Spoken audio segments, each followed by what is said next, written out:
पहाड़ों में मानसून में आए कहर का असर अब धीरे धीरे वाराणसी में भी देखने को मिल रहा है।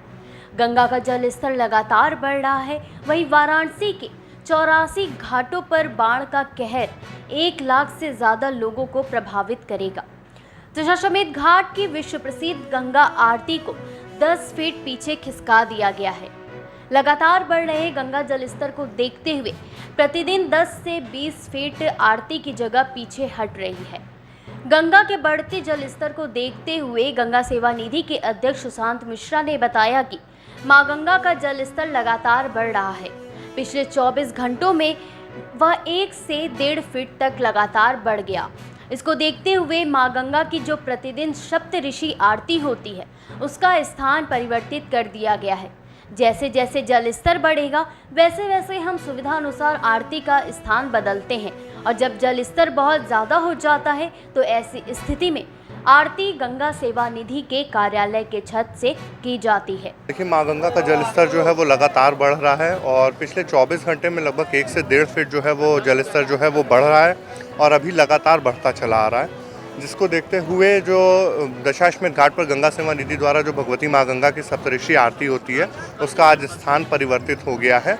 वो एक स्टेप पीछे आ गई है और जैसे जैसे मां गंगा का जल स्तर बढ़ेगा वैसे वैसे आरती का स्थल उसी हिसाब से परिवर्तित होता रहेगा और जब जल स्तर ज़्यादा हो जाता है, ज़्यादा पानी बढ़ जाता है तो फिर जो आरती है वो गंगा सेवा निधि कार्यालय के छत के ऊपर। उन्होंने बताया कि जब बाढ़ की स्थिति आती है तो ऐसे में वाराणसी में जितने भी घाट हैं उनका आपस में संपर्क टूट जाता है और नौका संचालन भी बंद हो जाता है।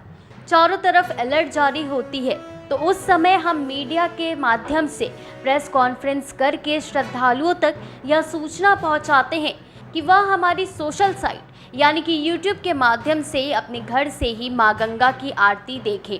बाढ़ में भी जब आरती का स्थान जो है परिवर्तित होकर जब गंगा सेवा निधि कार्यालय के छत के ऊपर होता है उस समय फिर हम लोग सभी लोगों से ये आप प्रेस के माध्यम से हम लोगों तक अपनी बात रखते हैं, पहुंचाते हैं कि जो आरती है वो आप वहीं से ही हमारे यूट्यूब और सोशल साइट्स पे आप लाइव आरती देख लीजिए, क्योंकि आपस के जो 84 घाट है गंगा का जल स्तर बढ़ जाने से उन घाटों का संपर्क जो है वो टूट जाता है और बाढ़ में जो है वो नौका संचालन बंद हो जाता है। तो इस प्रकार की कई समस्याएं आती हैं, जगह कम हो जाता है, श्रद्धालुओं का जो आवागमन है वो लगातार बढ़ता ही चला जा रहा है। तो इसलिए हम लोग उन लोग सभी श्रद्धालुओं से अपील भी करते हैं कि बाढ़ की स्थिति में आप लोग सबसे पहले अपनी सुरक्षा जो है उसका विशेष रूप से आप लोग ध्यान रखिए। बताते चले कि केंद्रीय जल आयोग के अनुसार गुरुवार की सुबह 8 बजे तक जल स्तर 63.48 मीटर रिकॉर्ड किया गया, जबकि बुधवार की सुबह 10 बजे तक गंगा का जल स्तर 62.88 मीटर रहा। 24 घंटे में 60 सेंटीमीटर गंगा का जल स्तर बढ़ा।